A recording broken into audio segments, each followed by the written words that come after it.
Okay, so I was finally able to get my hands on one of those digital displays for the Honda Navi, but this is the new version that apparently can show mile per hour. So it's been about like 2, maybe 3 years since I did the initial video of the first dash I ever did on a Navi. And ever since then, including the second version that I reviewed, everybody's wanted a mile per hour, but they've only came in kilometers per hour. So if you were in the US, you were pretty limited. You could either stick with a stock dash, somehow make your own using some other dash, making it work on the Navi, or using a kilometer per hour dash and trying to figure out the conversions in your head of what, like, say 80 kilometers per hour is 50 miles per hour, 60 miles per hour is 100 kilometers an hour, things like that. But now we should be able to actually have a mile per hour dash that's nicer and newer than the initial, that's nicer and newer than the stock dash on the Navi. So the dash still looks the exact same as the first version. The only thing that is different is if you actually look at the connectors. The first version only had 2 of these bullet style connectors, but now there's a third one, which is this black with a yellow stripe right in the middle. And this one's for RPM. So the other thing they changed on this dash is the little ring that kind of goes around here. It's hard to see since it's tinted. The ring gauge on this is for RPM now. The first version, like the one that's currently on my bike, it goes up with your speed. So as you increase in speed, the bar fills up more and more. But this time they switched it and labeled it according to RPM. So the only new wiring you should do compared to the initial dash that I reviewed is just wire literally that black with the yellow stripe wire straight to your coil positive. So the little connectors that go straight to the coil on your Honda Navi, it's right behind the storage container. So if you take out the storage container, there's a little kind of plastic cover that you remove, and it's 3 Phillips screws. If you pop that off, your coil's right there. So you take off one of the connectors to that coil and you wire this straight to that, and it should pick up your RPM signal from there. This can save you from having to buy a tachometer, which is a cheap mod to do. This one won't show you exact numbers, but it's kind of like a car where it shows like 2,000, 2.5, like you get the idea, you get the rough range of where your RPMs are, but it won't say like 2,560, let's say, RPMs. So it is useful. A tachometer is going to be a little more precise, but honestly, this should still work fine if you want to do any CVT tuning, or say if you have any issues at certain RPMs for whatever reason, like bogging or something, this still can help you with that. So there is one more thing you need for this dash install. It's just like the first dash. You need to buy either a new connector like this, or you have to steal the one off your original dash. So if you want to do the one off your original dash, you just remove the dash like normal. You come to the connector, and these little pins in there, it's just like the first one. There's little tabs that you squeeze with tweezers and you can pop them out. The connector is a 3x3 plug. Hopefully you can see that. But yeah, 3x3 plug with the little clip on the shorter side of the connector. So this should be the same as the stock Honda Navi dash. This isn't the one that I pulled off of one, but from comparing my last video, they should be the exact same one.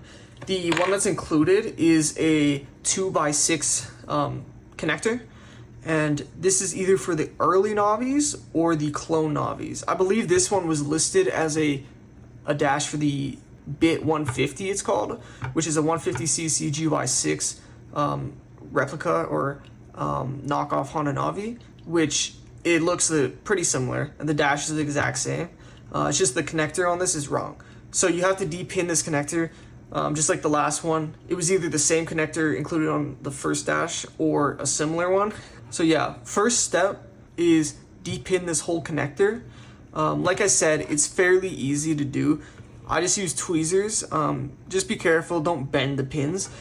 But you want to go in and just start squeezing the little tabs on each connector, and then you should be able to pull them out. I'll cut to when they're out so I can give a better example of what exactly you should be pushing on to then pull out the pins. But other than that, it's pretty simple. And once it's all out, we'll go to actually populating this new connector and pinning it properly for the Honda Navi. Okay, so I successfully got the dash depinned. So I don't know how well this comes off on camera, but you want to actually, you can kind of see right here, there's this little tab. If it focuses, it's that little tab there.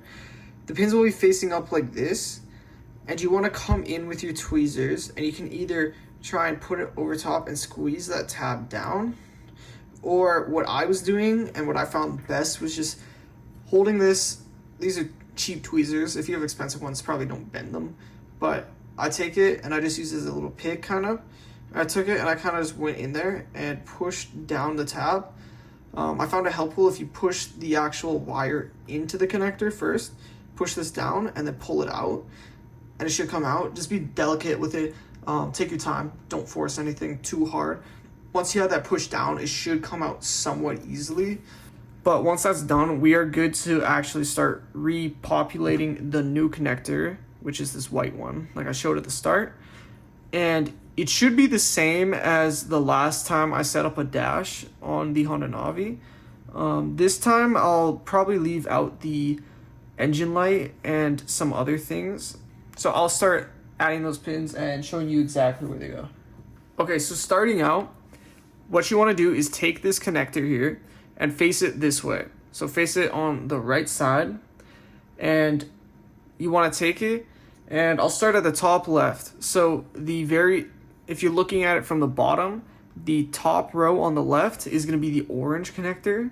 So you want to take that, just make sure you're putting it in the right way, just so that the little tab that holds in the actual pin slides in the slot it's supposed to. Should just go in, and you should hear it kind of click, and it'll stay in there. So like I said, orange is in the top row on the very left. So the next one you want to take is the green wire, and that'll go right beside the orange wire on the top row. So you want to slide that in too, like that. The next one on the top row is going to be the light blue wire, and that'll go right beside the green. So now your top row should be fully populated. So it should go orange on the left, green in the middle, and light blue on the right. And then after that, you want to take the yellow wire, and that will go right below the blue wire. So it'll be in the middle row on the very right, if you could see that. So just below the blue wire. And then you want to take the black wire, and that should go on the very bottom left of the actual connector. So like I said, it goes on the very bottom row on the very left. And the only one you should have left, other than the bullet style connectors, is just this red with a white stripe. And that's going to be the check engine light one. You can put it in. It should be the one on right beside the black. So in the middle on the bottom row, if you do want to put it in. But it'll just leave your check engine light on all the time, I believe. I don't remember how it is on my dash, on my bike.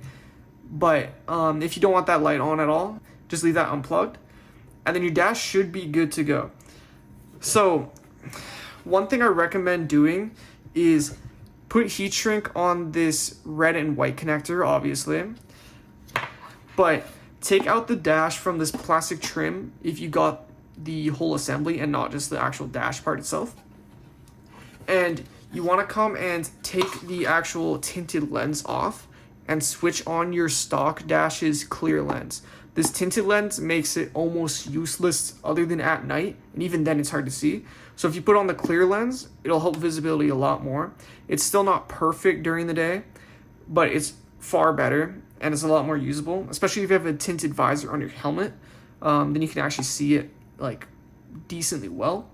So to actually take off that tinted lens, if this was actually out of the trim piece, there's these little white tabs right here that come off this white back piece. Those you want to pull back, and there should be about 4 of them. You can see 1, 2, 3, 4. You want to pull those off and just bend the back, and then that top lens piece that's up here should literally just slide off. There's no sealant, no anything. So once you do that, you just want to do the same thing on your stock dash, but put it on this one, and you should be good. So I'll go bring this to my bike and test. You will need to connect these. The black with a yellow stripe one of the bullet connectors is going to be your RPM signal. This goes straight to your coil, I've shown that in the COSO tachometer install, as well as the second dash video I made, the one that used the magnetic speed sensor. You do the exact same process as those ones. You just run this one straight to the coil. And then the blue, the solid blue one, not the kind of teal color with a red stripe, the solid blue one, you want to run that to your high beams. And then this one is supposed to be for a neutral light, which the Navi also doesn't have. So once again, leave this unplugged and just make sure this one's covered with its rubber piece, and heat shrink this one, the red with the white stripe, and these two you can just exclude, and you should just be left with these, and that should be all you need. So I'll go take this to my bike. I might not show the full install because this dash is actually meant for the brown Honda Navi, which is my friend's bike. I was just doing the wiring and the repinning, and I'm also checking if the mile per hour feature actually works, because I know a lot of people on the Honda Navi subreddit and other groups were saying even with the dash repinned and properly wired, they couldn't get the miles per hour to work. So I might not show the full install, but it should be the exact same as my first video on a dash, because it's the same dash just with two new features. But yeah, I'll cut to on my bike and I'll at least plug it in and see what happens. Okay, so I'm back at my Honda Navi and I have the new dash actually plugged in. As you can see, here's a good comparison of the tinted visor versus the clear stock one put on. So visibility with it off already is way better, you can already tell. So I'll actually turn on the bike and we can see if this dash works. I'll just let it hang for a second. So I'll turn it on. As you can see, it actually lights up. In the garage, it looks pretty clear how it is.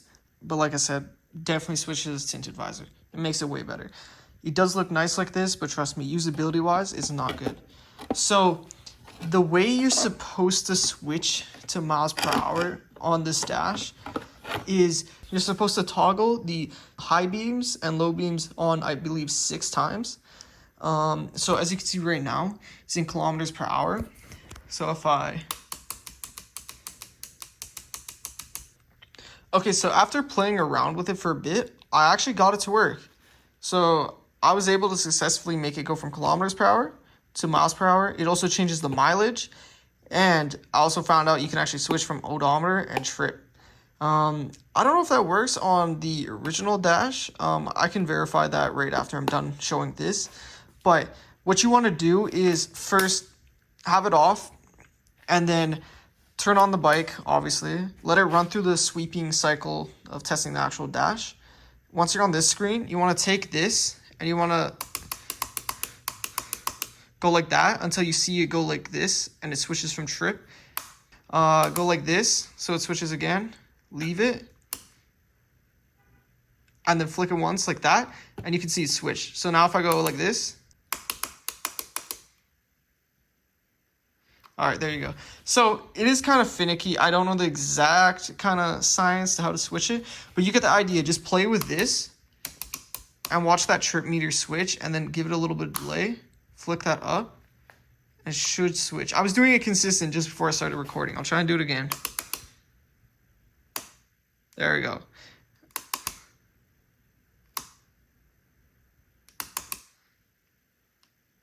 All right.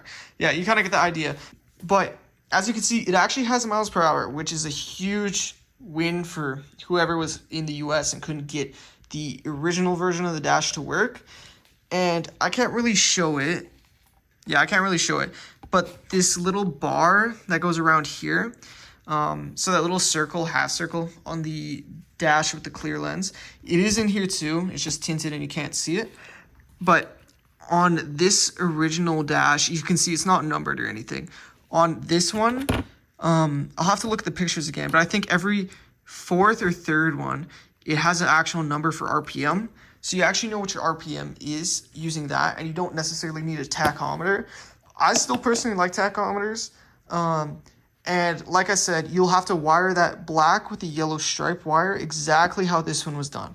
So you run it down here and take out your box and remove that little door, and your coil should be right around here in the Navi. You can disconnect that bottom connector on the coil, take that wire from in there, the black with the yellow stripe, and just run an extension down there and put it to the negative or positive, whichever one that is. I believe both work, so it shouldn't really matter. But just try whichever, and you should get RPM signal fine. That's how we did it on the second version of the dash that was magnetic speed sensor, where we had to drill into the front hub of the wheel, and it worked fine. That's how this tachometer here is running, and the COSO on my friend's brown Navi as well is running that way too.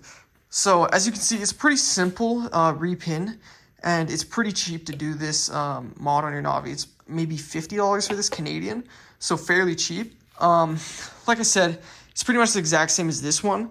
Just make sure you switch out the actual lens. Like, it makes a huge difference. I can't say that enough. So if you need an actual install of how to put this in here, the first video covers that. The second video on the other style of dash covers that. And it's pretty easy, I'd say. It's just these little white clips here. And there's a screw right here. It's under a little plastic cover, you can kind of see there. So you have to take that out, and there's a screw there. And then you just transfer your key over, and then obviously just plug it in, and you should be good.